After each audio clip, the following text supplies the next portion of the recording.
Hello and welcome to my workshop. In this video I will give you an overview and short review about my machine. Meanwhile I have some milling and plasma cuts behind me, so that it's time to make this video for you as I announced it in the first parts.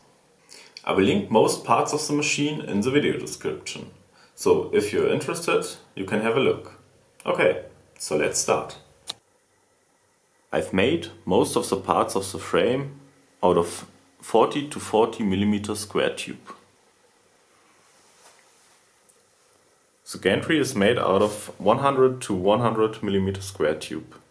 Both of them are 3 mm thick. The frame is a bit undersized for the weight of the gantry. At fast movements it gets on its feet.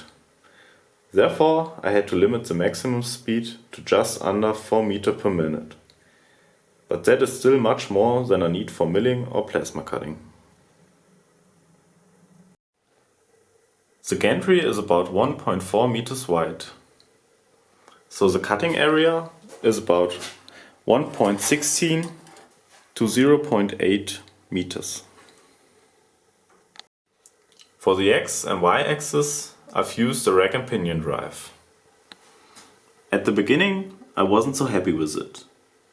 But in the end it turned out pretty well and there is no noticeable backlash. To prevent them from too much dust, I want to cover it with an angle iron. I use NEMA 23 motors on all axes. They are absolutely powerful enough. The router is not very strong, so it's not possible to drill deeply in the Z-axis at one time. But for beginning, it's okay. At first I had big EMI problems with the plasma cutter.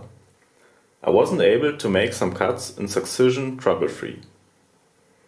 So I tried to improve the shielding and the grounding. I connected all shields on both sides and grounded everything well.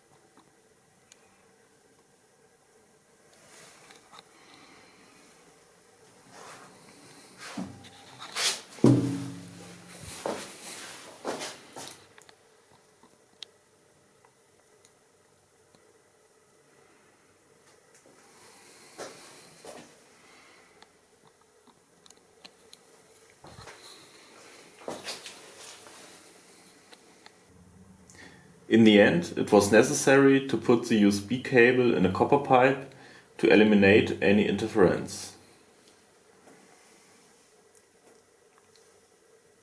This is still provisional and needs to be changed, but works so first. The cutting results are pretty good in my opinion.